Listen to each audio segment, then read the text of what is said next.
سوال مجھے کرنے ہیں۔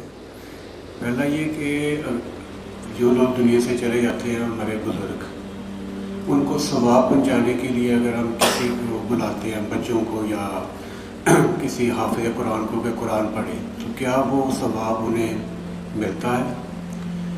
دوسرا سوال یہ ہے کہ مرنے کے بعد انسان کی زندگی، کیا جو نیک لوگ ہیں وہ قبروں کے اندر ہی ہیں، اور کیا ان کا کوئی عمل دخل دنیا میں رہ جاتا ہے، یا کیا وہ ہمارے لیے کوئی دعا کر سکتے ہیں یا نہیں؟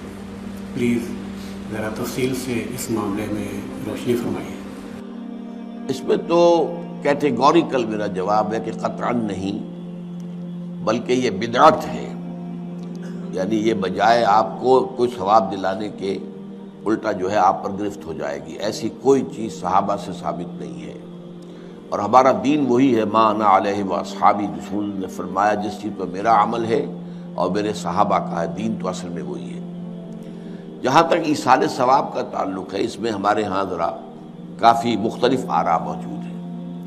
مجھے اس رائے سے اتفاق ہے کہ مالی اگر کوئی عبادت ہے، اس کا ثواب آپ اپنے کسی فوت شدہ بزرگ کو منتقل کر سکتے ہیں۔ مطلب آپ نے کسی بیوہ کی کوئی مدد کی ہے، کسی یتیم کی کوئی مدد کی ہے، کسی دینی کام میں پیسہ لگایا ہے، کوئی صدقہ جاریہ شروع کیا ہے خدمت خلق کے لیے وغیرہ وغیرہ، تو اس کی تو جو ہے اس کے ثواب کو منتقل کیا جا سکتا ہے کہ اللہ اس کا ثواب میرے والد یا میری والدہ کے منہ کو پہنچا دے۔ جسمانی نہیں، آپ نماز پڑھ کے کہیں اس کا ثواب، یا روزہ رکھ کر کہیں کہ اس کا ثواب، یا یہ کہ آپ قرآن پڑھ کر کہیں، یہ آپ ہی کو ثواب ہوگا، آپ خود پڑھیں گے آپ کو ثواب ہوگا۔ البتہ ایسے تمام افعال کے بعد جب آپ اللہ سے دعا کریں گے، یہ نہیں کہیں گے کہ میرے اس فعل کا ثواب منتقل کر دے، اے اللہ میرے والدین کی مغفرت فرما، تو یہ کوئی نیک کام کرنے کے بعد جو ہے اس دعا کی تاثیر جو ہے وہ بڑھ جاتی ہے۔ بس اس پہلو میں انڈائریکٹلی اس کا ایک تعلق بن جائے گا، ورنہ یہ کہ وہ اس طریقے سے بچوں کو بلانا اور پڑھانا اور یہ جو ہے سوئم میں کرنا اور قرآن خوانی کی محفلیں، یہ سب بدعات ہیں، اور یہ در حقیقت دین میں اضافے ہیں، اور ان کی کوئی حقیقت نہیں ہے۔ دیکھیے، انسانی زندگی کے یہ تین دور ہیں: حیات دنیاوی، جو ہماری پیدائش سے شروع ہو کر اور ہماری موت پر ختم ہو جائے، پھر حیات برزخی، موت سے لے کر قیامت کے دن تک، اور پھر حیات اخروی ہے، قیامت میں ریزریکشن کے بعد سے وہ زندگی جو ہے جو جنت یا دوزخ کی ہے۔ اس میں ان دونوں زندگیوں کے بارے میں تفصیل سے کوئی بات کرنا بالکل غلط ہے، اور اس سے فتنے پیدا ہوتے ہیں۔ ظاہر بات ہے کہ قبر، جسم تو قبر میں رہتا ہے، اس میں تو کوئی شک ہی نہیں ہے۔ روح کہاں جاتی ہے؟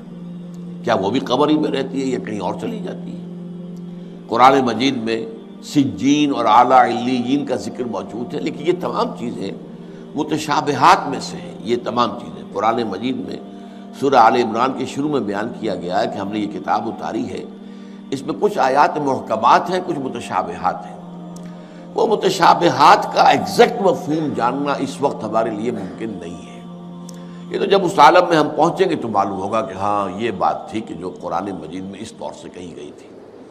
لیکن یہ کہ اس وقت جو ہے جتنا کچھ ہمیں حدیث صحیح میں مل جائے یا قرآن میں مل جائے، اس عالم برزخ میں بھی یہ تو ہوتا ہے کہ جو نیک لوگ ہیں انہیں کچھ نہ کچھ جو ہے اثرات اچھے ان پر پڑتے رہتے ہیں، ان کی ارواح پر کہہ لیجئے، اور کچھ جو برے ہیں ان کے اوپر جو آخری انجام ہونا ہے اس کی کچھ ریفلیکشن ہوتی رہتی ہے، جس کو حدیث میں کہا گیا ہے کہ ہر قبر جو ہے وہ یا تو جنت کے باغیچوں میں سے ایک باغیچہ ہے یا دوزخ کے گڑھوں میں سے ایک گڑھا ہے، یا کہیں کہہ دیا جاتا ہے کہ کھڑکی کھول دی جاتی ہے اس میں، یا جنت کی طرف سے کہ ٹھنڈی ہوائیں آئیں، خوشبوئیں آئیں، اور یا دوزخ کی طرف سے کہ آگ کی لپٹ آئے۔